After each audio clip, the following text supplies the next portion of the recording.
Good morning, everyone. Welcome to this month's edition of the Minorities for Medical Marijuana Sow the Land Hemp Farming and Technology webinar.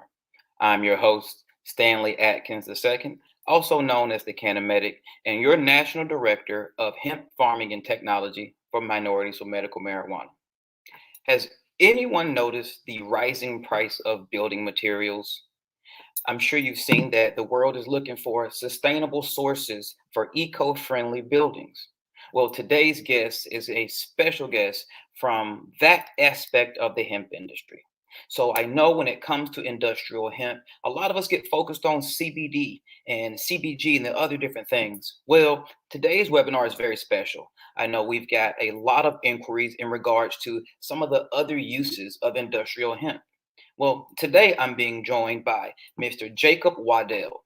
Mr. Jacob Waddell has been the president of the US Hemp Building Association since October 2020. He is overseeing the growth of the organization and is currently leading US HBA and US HBF initiatives, including the creation of an ASTM standard, development and submission of the International Code Council, and the establishment of the Workforce Development Program. Jacob also has a science background with years of engineering experience in manufacturing environments and running businesses. His mission in life has been to make a positive impact on the world around him.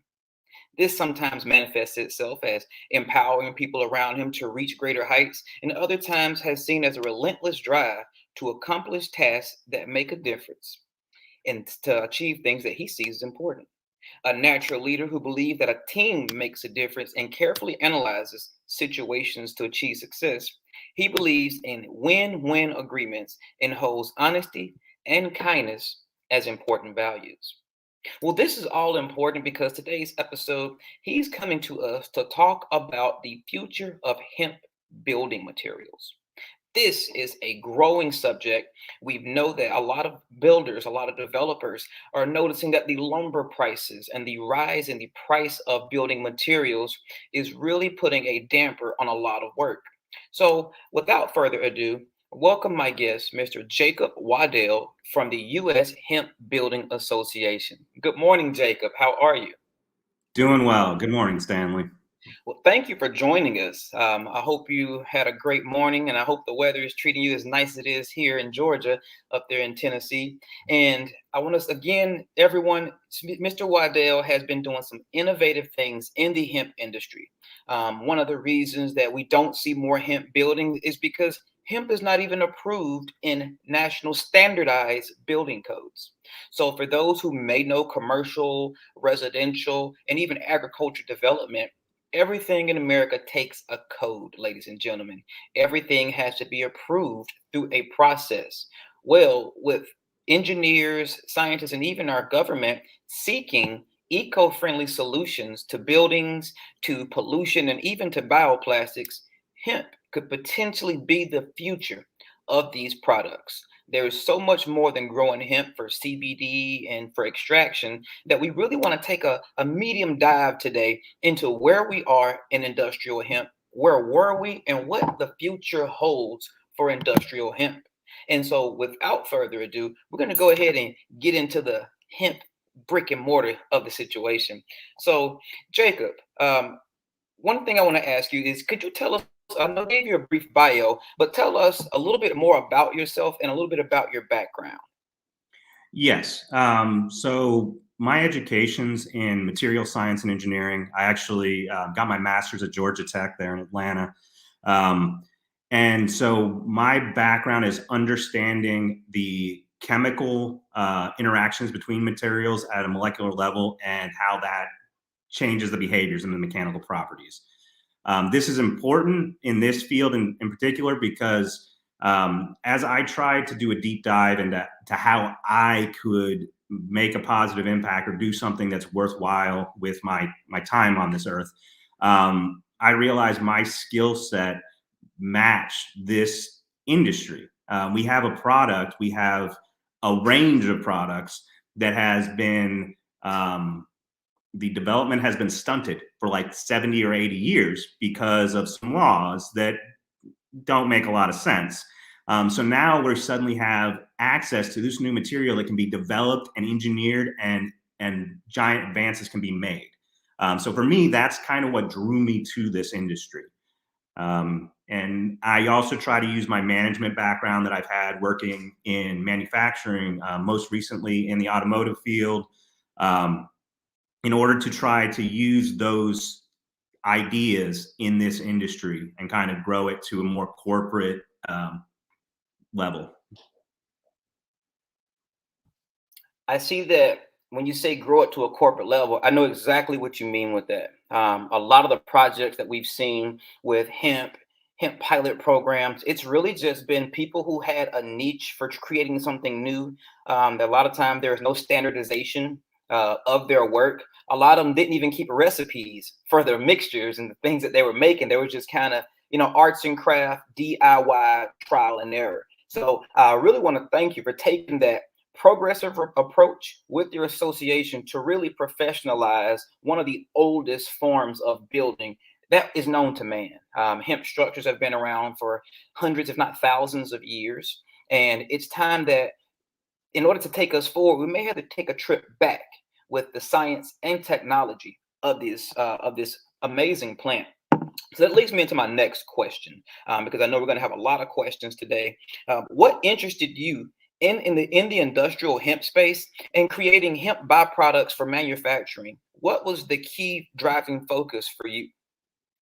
Okay, so coming from a material science background, I was actually trying to focus on what I saw as a major issue in the world around me, which was plastics and what was happening there. It became very clear to me that trying to pull the plastics out of the environment was not as effective, or is not going to be the best answer as replacing what we're putting in, because we're putting in more and more and more every year.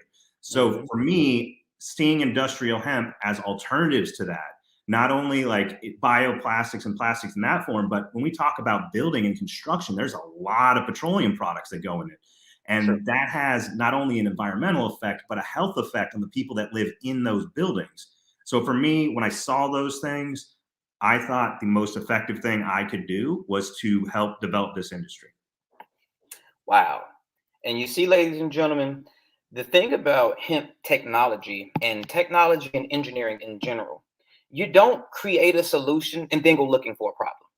What you do is you look, assess the surroundings, see the problem, and try to offer or even become or develop the solution.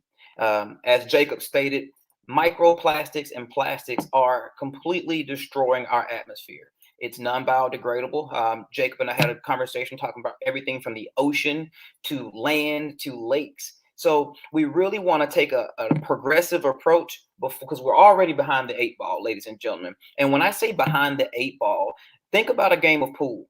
If he's got the striped balls, I've got the solid balls, and I've got seven solid balls still on the table, and he's only got the eight ball, I'm behind the eight ball. So we really want to get caught up in order to try to build for sustainability.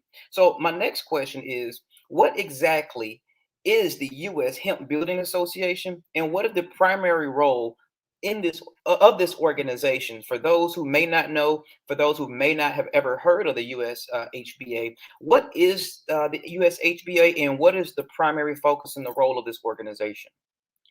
So the US Hemp Building Association was formed in order to move this industry forward. So uh, right now, our primary tactics for doing this are getting into the building codes. That is a big push for us. We need to get a submission into the International Code Council by January 10th, and that will kick off about a 10-month process where we need to argue our points, make basically logical, safe arguments that would make people comfortable to build with this product. Right now, people can build with this product, but they need to go through a path called alternative materials, which requires a variance basically on the codes and is dependent on permitting.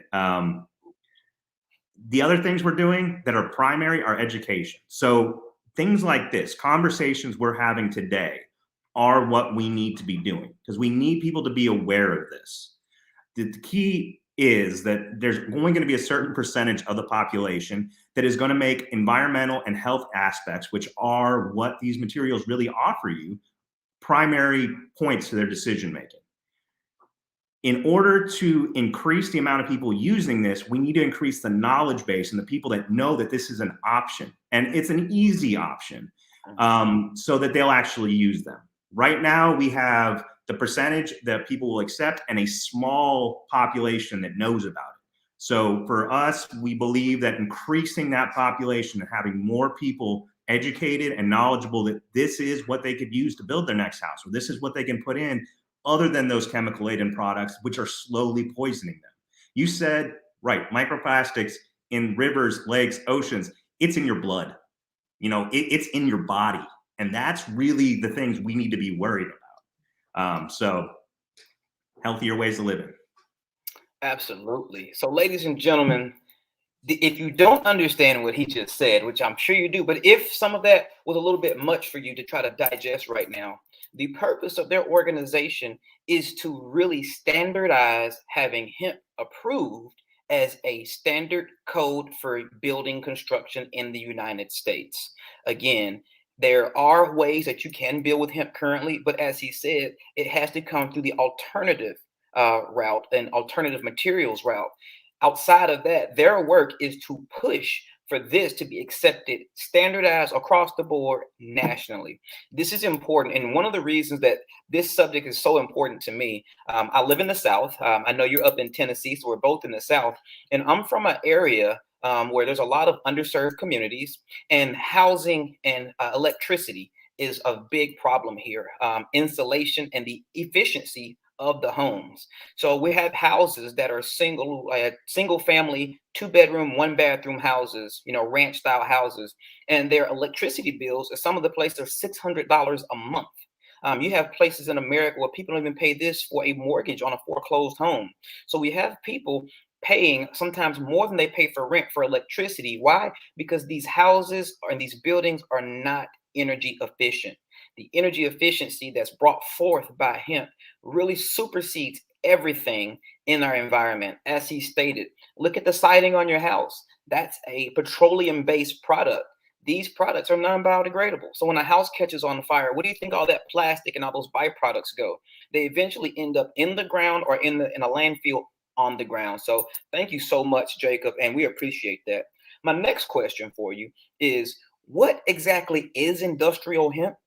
And how does that differ from the hemp that's used primarily for the extraction for the CBD, the gummies and the tinctures and the oils and even the CBD that they smoke? Can you tell us a little bit about what's the primary difference between that CBD that we see in stores and the CBD and the hemp fibers that you guys focus on for building construction and alternative methods? Okay, so I'm going to start this with saying I'm not a farmer, but we'll go from there.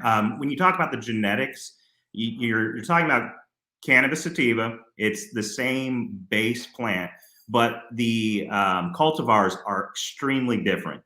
When you visually look at a field of these plants, the most noticeable thing is cannabinoid grown plants are going to be bushes. Like, you're going to want lots of branches, lots of flowers, things like this. When you deal with industrial hemp made for fiber or grain, for the most part, you want really thin stalks that go up like 20 feet and they're grown really close together. So you have a high density yield of biomass in that field. Those are the primary differences. The genetics basically have been grown over the years to give what you want to come out of it. So you either have crossbred in order to get, what cannabinoids that you want out, or you crossbred to get a taller, stronger, more fibrous plant. So those are the primary differences. So, and thank you for that. So for anybody that's ever seen a hemp farm or watched a documentary or even Googled a hemp plant, or you may be growing hemp yourself, take the naked eye and look at your hemp plant and notice the shape of it. As he stated, cultivars. For people who may not know, those are different types. Like you have an orange, then you have different types. You have a blood orange, you have a navel orange, you have a nectarine. So different types of the same species of plant. So with these hemp plants, You see the rows for normal hemp farms, the spacing may be 16 inches, 2 feet, 3 feet apart from plants. When you're growing for hemp fiber, as he stated, it grows very narrow and very tall. You want those plants all grown as much as you can in one spot, because when you harvest it, you're not harvesting this to make oil. You're not looking for the dense nugs or the flowers. You're growing for those stalks. And the longer, the taller they are, the better some of those strands are going to be, ladies and gentlemen. So, again, growing for hemp fiber is a little different than when you're growing for the hemp that's going to be produced for CBD. Go ahead. You had something you want to add to Yeah, that? and another thing to kind of point out is there's also on the farming end, there's different times you harvest.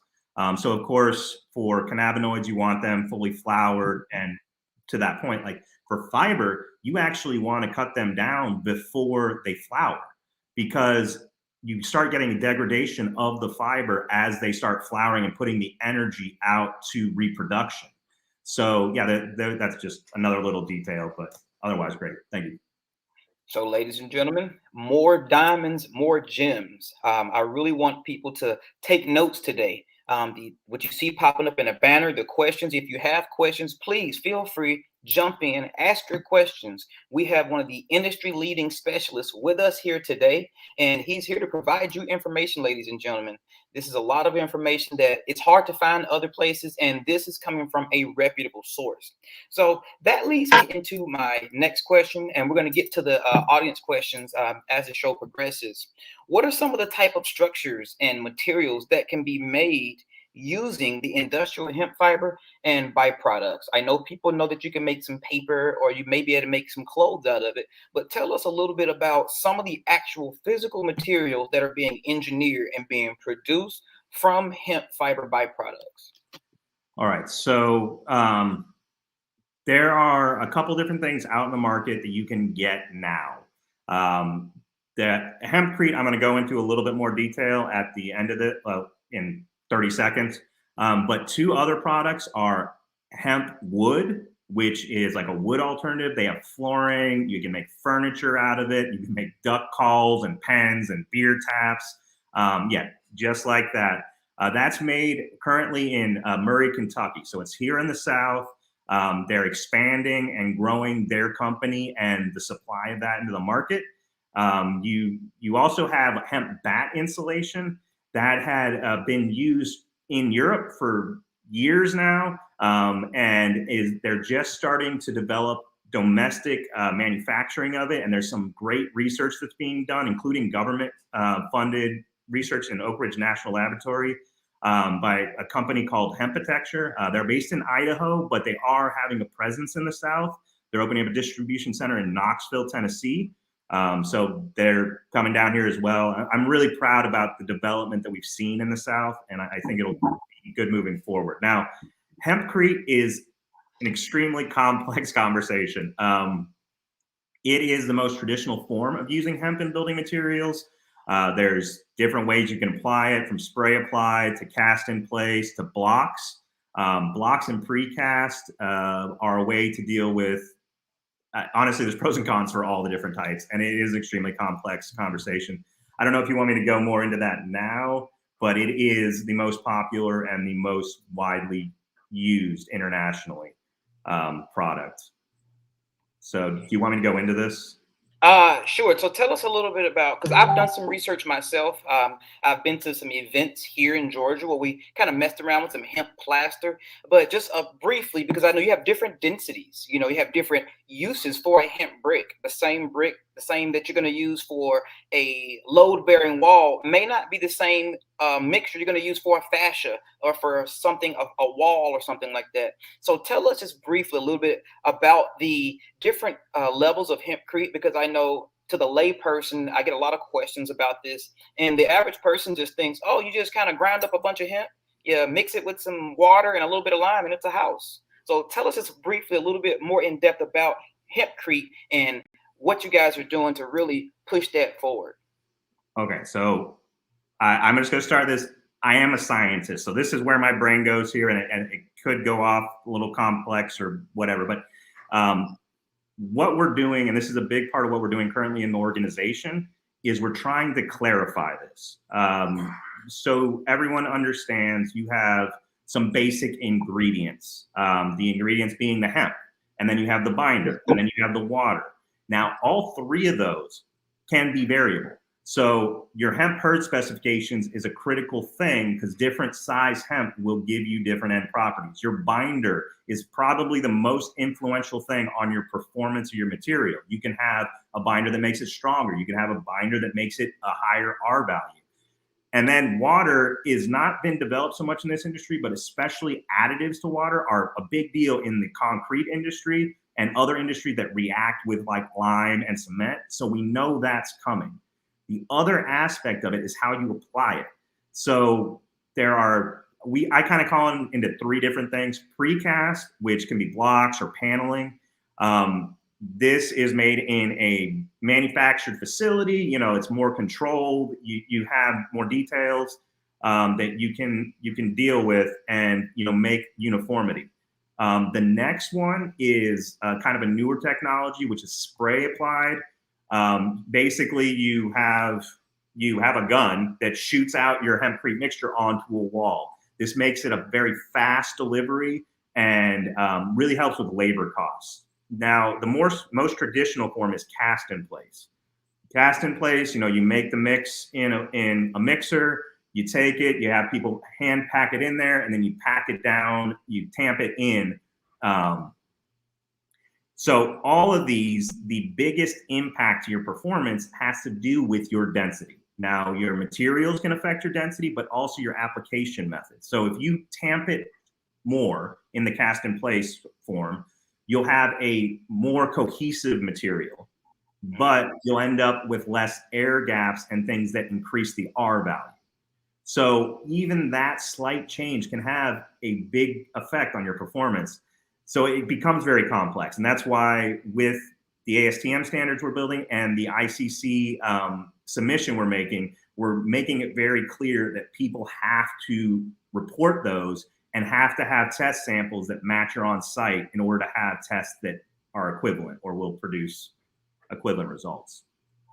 Thank you for that. And this is very important for all of my colleagues who are in the building construction, the outdoor recreational construction. One of my colleagues owns a pool company and they use spray in concrete. I know that we're at the forefront and we're at the precipice of the technology, ladies and gentlemen, and it has to be perfected. There is nothing perfect without perfection. So we're still in a lot of trial and error. And as he stated, this is why you have a lot of research programs. Our government is funding pilot programs for people to help develop some of these best practices, to help develop which methodologies work best, which ones work in a factory setting, and what works best on site. Because we know that it works, but it's developing that streamlined process. But we want to make sure that there's accountability. And the reason this is so important with the work that the US Hba is doing is because developing these standardized codes to hold builders accountable. Another reason some of the housing market here is suffering in the South because it's primarily impoverished and underserved communities. There were some building codes that were approved about 20 years ago in some different areas that weren't in the best interest of the tenant. They pretty much made it to where some houses don't even have insulation. So you'll have the drywall. Behind the drywall, there's nothing. There's studs and maybe a piece of plastic. And on the other side of that plastic is the siding for the side of the house. And your energy efficient and your R value is decreased because you turn the AC on in the summer, it's blowing out of the cracks, out of the walls, out of the windows, out of the doors. So this is a lot of the innovative approaches, ladies and gentlemen, have come from Europe. They're building these structures. They're developing how these structures can be replicated and how they can be standardized. I know I was looking up some information over the course of the summer, and there is a castle, and I think it's in Scotland, and it's over 200 or 300 years old. And they want to fix these old buildings up and these old houses, but under their local codes for building, if you're going to make repairs to these buildings, it has to be repairs that are in line with the original building construction and materials. And a lot of these buildings they're finding out when you chip away some of the paint and some of the old mortar, they're hemp buildings that have been standing for some of them even a couple hundred years. So guys, standardization and coding for this is important. And you want to be at the front versus the tail end of this because eco-sustainability is the future. My next question, Jacob, is, well, I know everybody has a house, or everyone has been in a house or a home, or everyone's been in a building at some point in their life, I would think. What are some of the benefits of using industrial hemp versus traditional building codes? So if I'm a builder, I'm a developer, hey, I remodel houses or I remodel decks, what would be the incentive? Why would I want to potentially start implementing hemp versus traditional wood or micro or polyfibers or standardized products and plastics like that? All right. So I guess you pointed out the fact that it's coming. It's you really want to be on the front end of this, and this is why something you want to at least get your knowledge base up on these materials. Right now, when we talk about the carbon footprint across the world, 40% of that has to do with the building environment. 11% of that is the materials used. This is a carbon negative material. So instead of being a big contributor to the carbon footprint, it actually can reduce the carbon footprint of any construction site. Now, the other part is energy efficiency of the building. So that other 29% is electricity going into the building. The most of that is used for heating and cooling. So by creating a better insulative material, you have a better option there. Why do people want to use this? I mean, the biggest reasons, along with the environmental, is health. We are surrounding ourselves and putting ourselves into boxes and then putting a bunch of chemical laden material around and having that degas into our environment or break down into dust particles that we then consume. We have regulations for the food we eat and the food we drink, or the liquids we drink, but we do not have regulations for the air we breathe inside of our housing structures. So right now, a lot of building codes, as you pointed out, sometimes, I would say it's said a lot, but sometimes they're built for the benefit of the industry. They're not built for the benefit of the person living in the building. And we need to start looking at that. And I believe we will start looking at that in the future and start taking it more seriously. As you said, in Europe, they're more advanced. They're more concerned about these issues and are already kind of getting there. But that's good for us, because for us, it gives us an example to follow. It gives them time to build a technology that we can then copy. So there's a lot of potential in there. So really what I would say is, for anyone in this kind of industry, educate yourself on these products.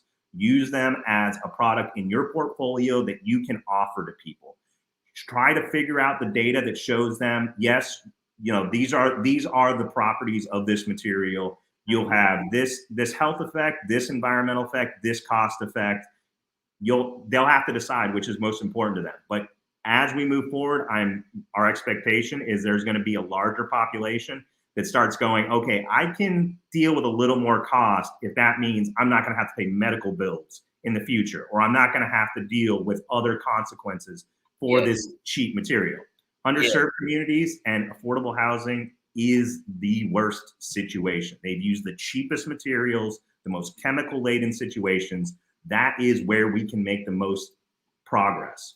Because right now, I mean, if you look at, like, let's say COVID, and they talk about the detrimental effect of COVID or diabetes or other medical illnesses in communities like this, part of that has to do with the fact that you are living in cheap, like, areas. Like, your health is affected by the food you eat and the food access you have, and by the buildings you live in that are constantly just pumping chemicals into you. So if we can improve things in these environments, we have the biggest upswing in improving people's lives. Absolutely. So I really want to really hammer that point home for some people, because healthcare is my wheelhouse, ladies and gentlemen. I teach health and wellness, and I tell people it's not also just your diet, your exercise, but your living environment. My son, who's attending with us today, is a chronic asthmatic. He was diagnosed with asthma before I think around the time he hit pre-K or daycare. My son I'm sure he has his asthma inhaler within arm's reach right now. I know we have a lot of patients, especially in the South, and patients who live in older style homes, that some of the original materials that may still be there may not be the materials that are in code right now. And there has been very little measuring and benchmarks to really hold those builders accountable, because the house has been sold maybe 2, 3, 4 different times over the life of the house and those materials. And again, as he stated, we move into a box, this a house, quote unquote, a house, and then we put paint on the walls.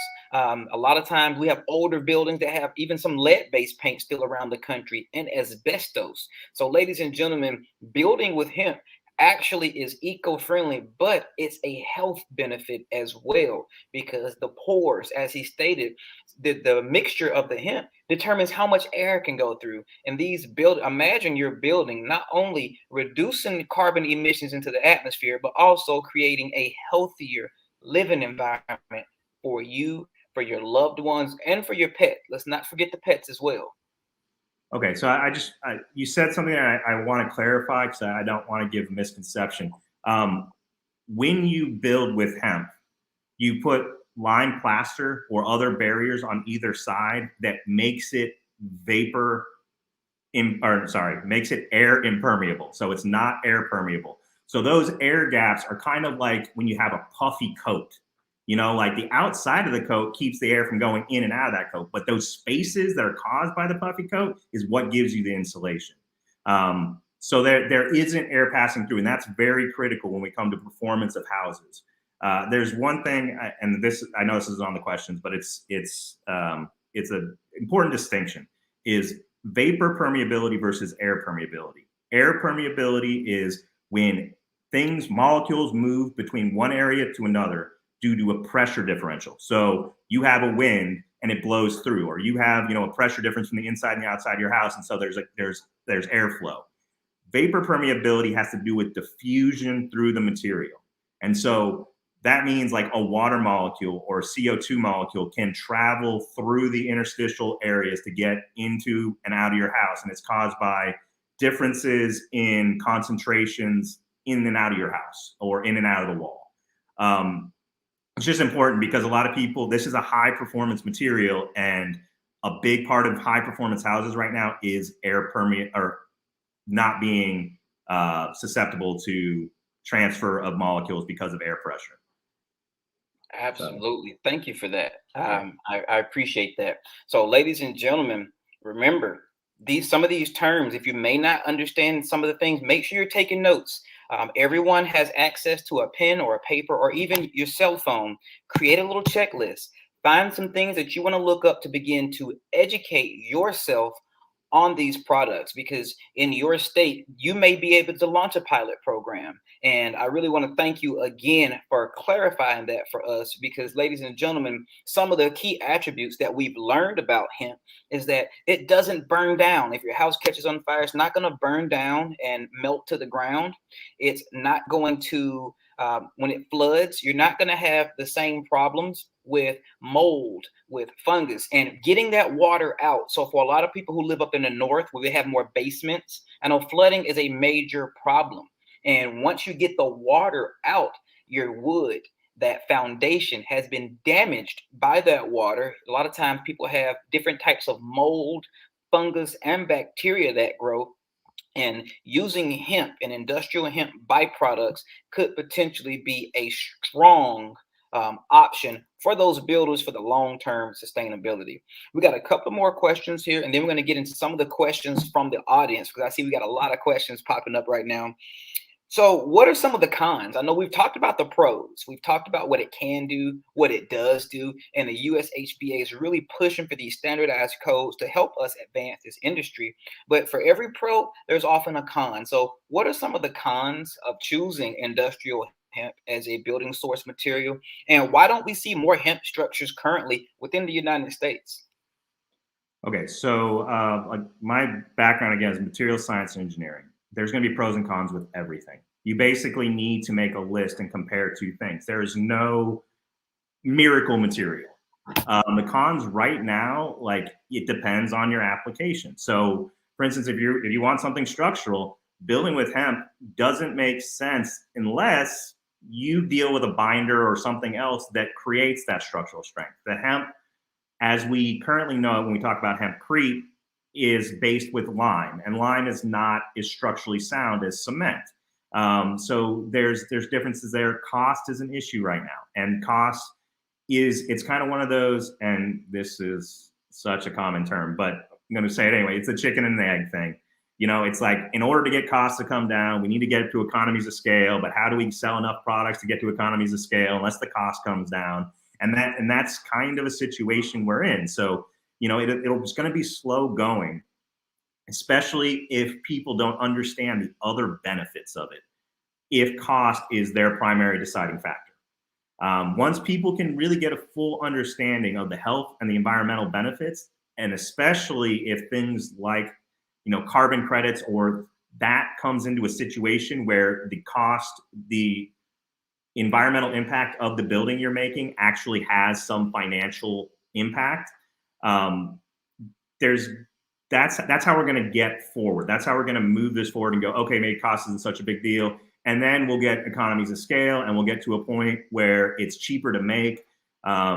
Basis of economies of scale is if I have a factory and it's only running 20% of the time, then I need to cover the overhead for that entire factory with 20% of operations. If it's running 100% of the time, then I have 5 times more income to cover those base, costs that don't have to do with, variables such as production.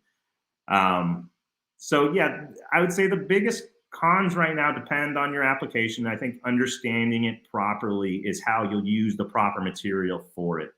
The costs, is honestly, even with costs, if you talk about high performance materials, it's competitive right now. It's not like we really have to make that much advantage. It's not going to be competitive with your cheapest material. But again, there's those other benefits you have to keep in mind. Thank you. Thank you. So everyone, as he stated, there's pros and cons to everything. I was watching a hemp training episode of this webinar on YouTube, and they were stating we're not here to say that hemp is going to replace all the concrete in the world, but it could potentially replace concrete in some situations with Hemp Crete.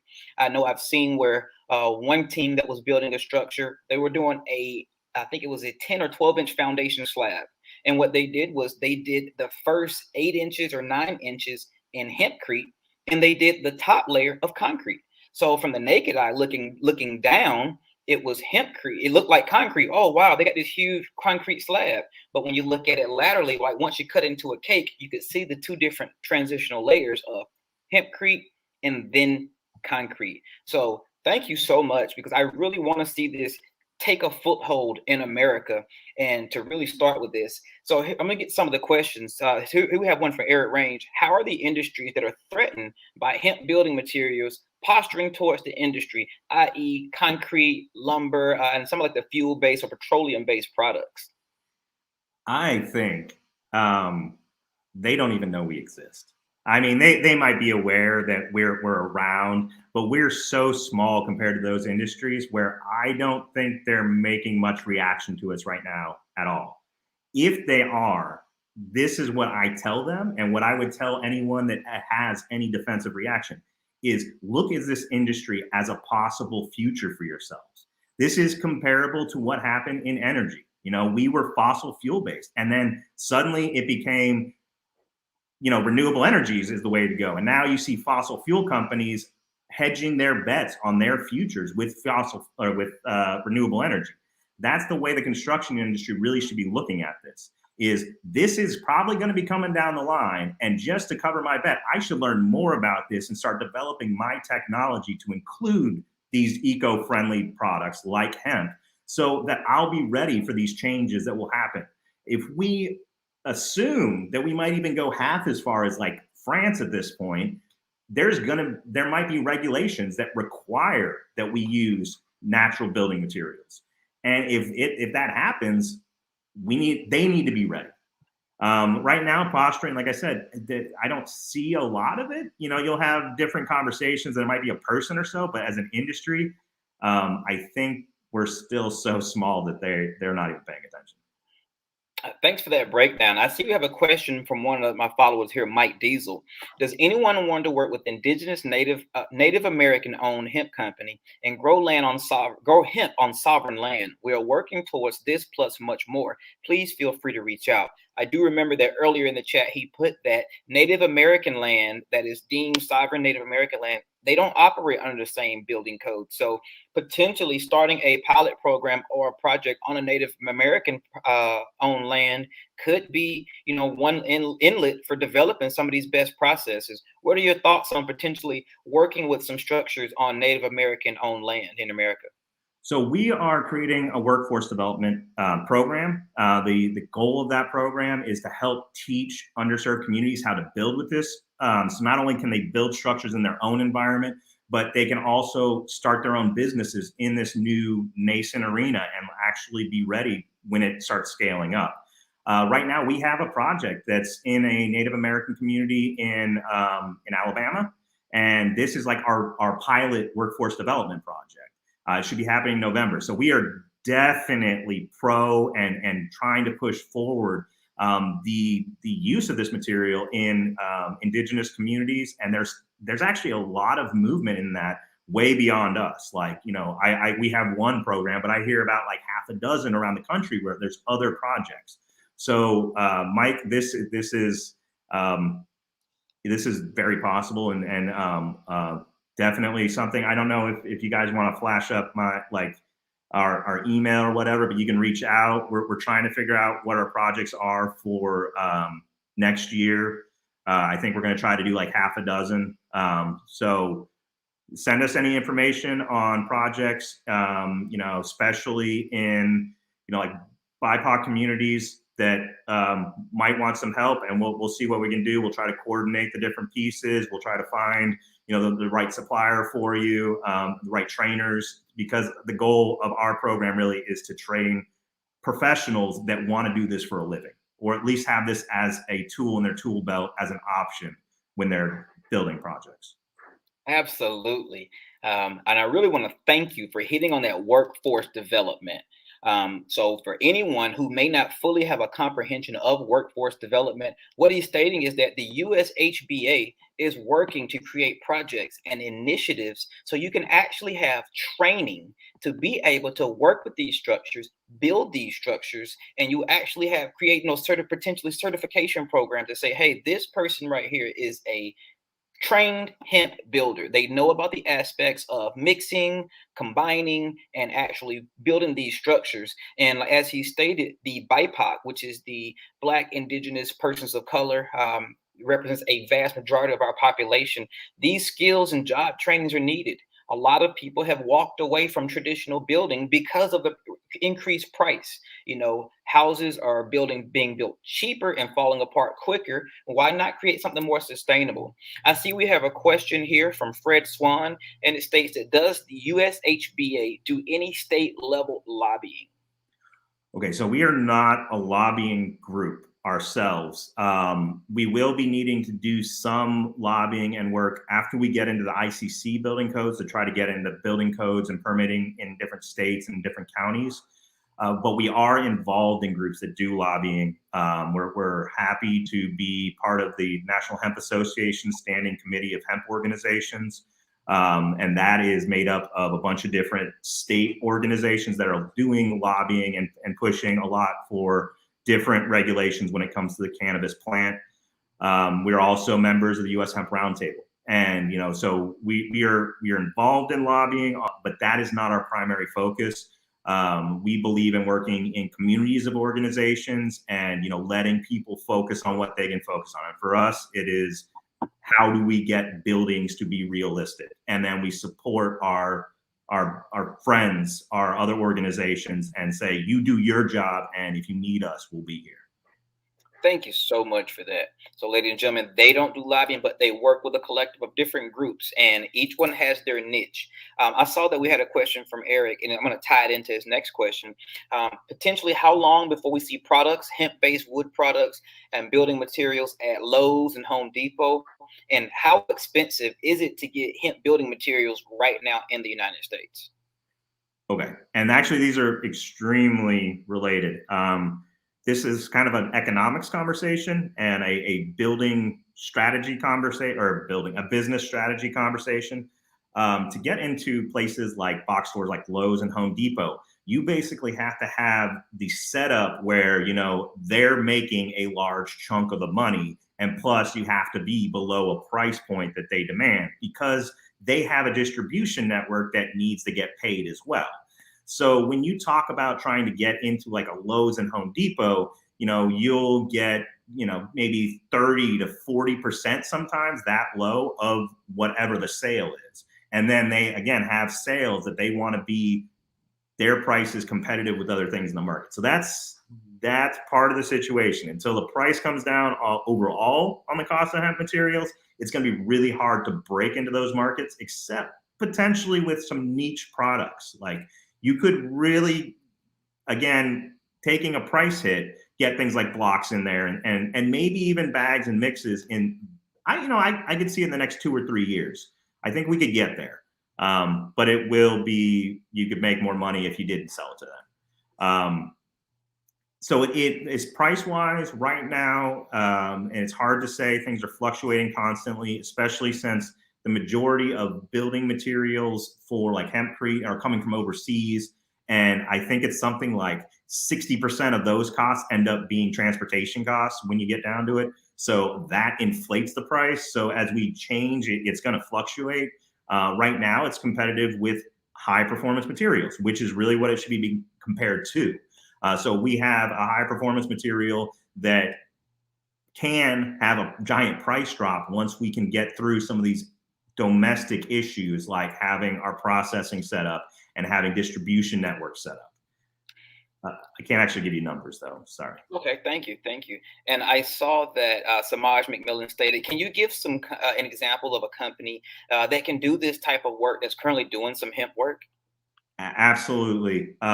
So some of the major companies around the country right now, there's Hempstone, which is in Massachusetts. Amerishav is in Pennsylvania. Their specialty is spray applied, so like the fast delivery. I know they're actually coming to a point where they're going to be working on manufacturing equipment, the spray applied equipment, which is currently coming from France, and they're going to start producing that domestically and then start training people. So that's an emerging field and area. Hempitecture is a good one. They're primarily focusing on their bat insulation right now. They have done builds in the past, so I don't know where they're at. Hemp Building Co. in Colorado, and there's dozens more that I can't remember right now, or don't want to spend all the time on. Hemp Wood, if you're looking at hemp wood products, they're in Murray, Kentucky. They're looking at other distribution centers in different areas. Again, for the bat insulation, Hempitecture. And that's what's out there. And honestly, that is just like the tip of the iceberg. There are so many people developing this and learning this that in the next couple of years, we're going to see this kind of explode with options. Thank you so much. So, ladies and gentlemen, be sure, and non-binary, we're going to make sure everybody's included. There are companies out there. Look them up. It sounds to me like each company is finding their lane. We often talk about this in the cannabis and hemp industry. You can't do everything. Find your lane. If you realize that you may have an older car that's not that fast, you may want to drive in the slower lane. You get nervous on the highway. You may not want to be in that fast lane. You may want to be in the middle lane. We all seen the sign, slower traffic, keep to the right. So if you realize that some of this, you want to narrow that down, keep that traffic to the right, but definitely find your place. And to really bring this full circle, a lot of the questions, they really tie in together. I'm seeing that the reason we don't have more hemp products, we don't see more bicycles, we don't see more toilet seats and more trim for houses, ladies and gentlemen, is because we don't have enough hemp. There are not enough people growing industrial hemp for fiber and also the processing. We need more processors. Jacob and I spoke yesterday. The CBD market, it's full, ladies and gentlemen. Yes, you can still have a flourishing company in the CBD industry. I do not want to advise and say that, hey, you can't. But if you realize that you're looking to open a store in a shopping center and every store in that shopping center sells white t-shirts, I don't think you're going to open a white t-shirt company. You may, but I don't think it'd be a smart business idea. So really differentiating yourself and getting in some of these pilot programs, looking at how can we buy some land? How can we buy some hemp? I know my goal within the next 2 years is to start a hemp farm here in Georgia. I want to grow for hemp fiber. This is something that's important to me. I want to do my own research because, ladies and gentlemen, hemp can be used for more than just building construction. It can be used for land remediation, water remediation. It pulls contaminants out of the soil. It can pull contaminants out of the water. So if we could start to really push this conversation forward and not focus not so much on the CBD and the tinctures and the oil and the gummies and the flashy stuff we see on all the social media, let's focus on the nuts and bolts, quote unquote, the brick and mortar. I see Joey Beckerman has a question, and she asks, can we ask to elaborate on the distinction of hemp Crete specific limitations for basements and roadways, etc., since it's breathable daylight construction insulation? Thank you. So she was asking, what are some of the hemp Crete specific limitations for basements and roadways? Okay, so not exactly sure where she's going with this, but I'll tell you two things, limitations that you have to be aware of. Water is bad. This stuff, it does allow for transferring water. So when you're building with it, for the most part, you want to have a water barrier like on your slab, if you will, before moving up, because water will trickle up that and can become an issue. You don't want water sitting in this material. Strength is a big deal. When she's talking about road construction, I'm not really sure where she's getting at with it, but in general, driving on this stuff, it cuts down to the binder. And that's really what it meant on both of these issues is you do have a plant material in there. You don't want plant material soaking wet. If you had a binder in there that didn't allow for water to transfer, you'd be in a different situation. You road work, you don't really want to use hemp Crete on it because lime isn't that durable and it will break down and turn more into dust. But if you use more of a cementitious based material that was harder, then you could potentially use it as a replacement for, your non-organic aggregates or something like that. So it's extremely complex when we talk about this. And a lot of it is actually going to get down to the binder when we're talking about hemp Crete or hemp bio-based composites. So I know we're running short on time, and we could have done this over the course of 8 hours because this conversation we might have to revisit this one. So, in case someone who's watching or who may come back later and watch this, can you just tell us really briefly what is a binder? Because I'm sure there are some people who may not want to put it in the chat. Like, what is a binder? Tell us really briefly what is a binder and how does that influence your structure? Gotcha. And again, science. So I make whatever. You have materials, which are aggregates, like little particles in a matrix, which is like the rest of the material. The binder is the matrix. So when you talk about like cement or when you talk about concrete, the primary binder usually in concrete is cement. Just to tell you a little difference between cement and lime is cement and a lot of things that react with water set up really quickly. They normally have higher structural strength. Lime, on the other hand, reacts with the CO2 in the air unless it's reacting with a pozzolan like hydraulic limes. But for the most part, that's what people think of as reaction with CO2 in the air. It is not as hard. It takes longer to set, but it creates a matrix that is vapor permeable. So it kind of depends on what you're trying to shoot for and where you're trying to get. Traditionally, so I guess that's the end. I mean, honestly, if we get into the binder conversation further, you could have like waxes or plastics. If you talk about fiberglass, the plastic matrix, and then there's glass fibers in it. But that plastic matrix is the binder. It's the thing that connects everything together. So, ladies and gentlemen, your binder is the glue that's going to hold it together. As he stated, there's different mixtures of it, and the mixture that you're going to use, the different aggregates that you're going to use, is really contingent upon what you're building. What are you doing with it? Are you making a dresser, or are you trying to build an entire structure for you and your family to live in? And this is going to be the last question as we about to wrap up on time. Could you flash that last question back up for us, Ad? Thank you, tech support. Can you give advice for potential investors into the research and development of hemp products? And this is coming from KC Halimak. Gotcha. So research and development in general, it's nice to find a niche. It's nice to find like you see a problem in the market and you're trying to fix that problem in the market. You don't build something and then try to find how to use it. I think we talked about that at the beginning. In this industry in particular, what we're looking for probably an advancement is advancement in paneling. There's a lot of engineering that can be done in a manufacturing facility that you cannot do on site.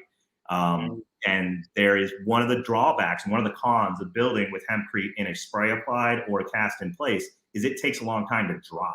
It takes like 2 months. So it adds to your cycle, your cycle of your building. But if you cast it and make it in a factory, you can just throw it up on site and move on to the next thing. So yes, advancements wise, what I'm recommending people right now is look at paneling and then try to think outside the box, like think about things like paper and like things like that that can be applied in different ways in the building area. Thank you so much for that. And as we wrap up, I really want to thank our guest, Mr. Jacob Waddell. Jacob, do you have any closing remarks that you want to make on the behalf of the US Hba, yourself, and the work you're doing? Please leave us with some of your parting words, and be sure to make sure you drop how they can follow up with you and how they can join or even potentially donate to the US Hba for the advancement of hemp. Okay, so first off, US Hemp Building Association, we would love your membership if you're interested in this at all. Right now, we are just about to go into elections. We are looking for excited people that want to participate, that want to volunteer some time. We've done what we can with a small group at this point, but really to take it to the next level, we need more energy and we need more people. So please look at our organization and consider, and it is not a situation where there's ceilings. You know, you can get in here, and if you work hard, you can get all the way to the top. I started as a volunteer or working in a committee, and 6 months later, I was the president just through hard work. And you can do that as well. We want that hard work and energy. We do need money as we're collecting to try to get these ICC codes, things like this. So ushba.org/USHBF. That's our Hemp Building Foundation. The foundation's a 501c3. You can donate, tax deductible. That is where we're collecting money for those initiatives. Yeah, please consider joining. ushba.org is a good place. info@ushba.org to communicate. I think we've had our social medias popping up. Yes. Yeah, I mean, more than anything, if this is interesting to you, join us, find out how you can become involved and participate, because that's how we'll move this forward. Thank you so much. So again, ladies and gentlemen, we are coming to the conclusion of our show. A quick recap. We've been joined by Mr. Jacob Waddell today from the US Hba, and he has really brought some great information in regards to hemp buildings and the construction and codes in America. Again, my name is Stanley Atkins II, your host of Sow the Land and the National Director of Hemp Farming and Technology for Minorities for Medical Marijuana. This has been our monthly episode of Sow the Land. We want to thank you all for joining us. If you need more information, please feel free to reach out to me, or you can email me. You can email me at stanley@m4mmunited.org. And again, I am the president and founder of the Stanley Group, your business consulting experts. And I want to thank everyone for attending. Thank you to M4MM. Thank you to our technical support team who's behind the scenes, Eric and Zion. You guys have been an amazing help today. And stay tuned, because it sounds like we're going to have to run this one back, Mr. Jacob. And potentially we can get on site at the same time to visit one of these projects. Alabama's right next door. You're right above me. So who's to say we can't all connect? So again, thank you all. Be sure to click the link for Minorities for Medical Marijuana. Follow our page. Membership is free. So if you want to join Minorities for Medical Marijuana, please join us. We would love to have you, because as you see, we try to present you with some of the best information that we can to make an impact for you and your business and your life. So again, thank you all for joining us. My name is Stanley Atkins II, aka the Canamedic, and this has been Sow the Land Hemp Farming Webinar presented by Minorities for Medical Marijuana. Have a great weekend and take care.